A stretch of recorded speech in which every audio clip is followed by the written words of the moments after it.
Bonjour à tous. Mardi 6 septembre, on commence cette édition avec le salon Innovagri, le plus grand salon de machines agricoles d'Europe.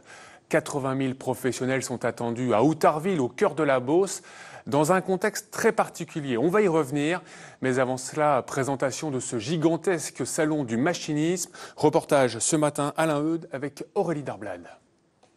Des plus grandes moissonneuses-batteuses jusqu'aux drones de l'agriculture de précision, on trouve tout ce que l'on veut ici sur le salon Innovagri. Certains de ces équipements étaient déjà visibles en début d'année au CIMA, le salon international du machinisme agricole qui est organisé pendant le salon de l'agriculture à Paris. Mais ici à Outarville, sur les terres de la Beauce du Loiret, ces machines sont testées dans un environnement de travail hyper réaliste avec 50 hectares de champs dédiés notamment à ces démonstrations de matériel. Voici par exemple la nouveauté 2016 de Gverneland, une entreprise dont le siège social est installé à Orléans. Ce fabricant a choisi Innovagri pour dévoiler sa nouvelle charrue, entièrement réglable depuis la cabine d'un tracteur.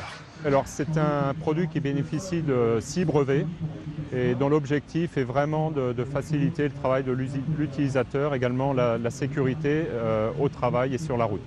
Tous nos clients et agriculteurs sont vraiment en recherche de solutions pour améliorer leur efficience et plus encore dans une année qu'on qualifiera de compliquée comme 2016.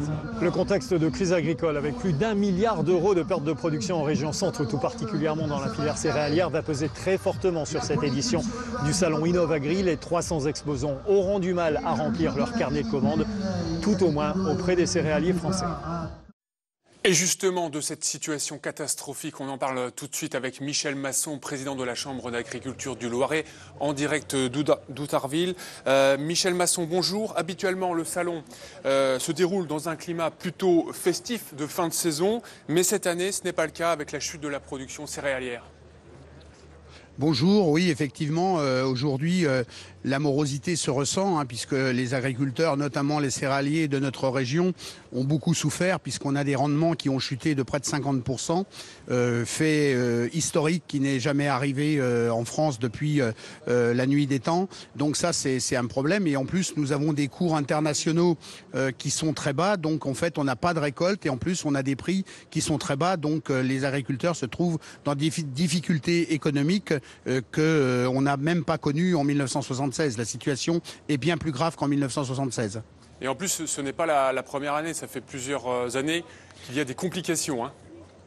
Oui, depuis 2-3 ans, on a des prix qui sont relativement dépréciés. L'année dernière, on avait eu plutôt une bonne récolte, mais avec des prix très bas, qui avaient entamé très fortement les trésoreries des agriculteurs. Et donc, compte tenu qu'on a déjà des années difficiles devant, il est impossible de passer une année catastrophique comme celle-ci. Et on attend un peu des mesures de l'État et des collectivités territoriales pour aider à sauver un maximum d'entreprises agricoles. Enfin, nous, en tant que Chambre d'agriculture, c'est la mission que l'on a, c'est de sauver un maximum d'entreprises agricoles. Malheureusement, on estime que 15 à 20% des agriculteurs devront probablement arrêter dans les 18 à 24 mois qui restent.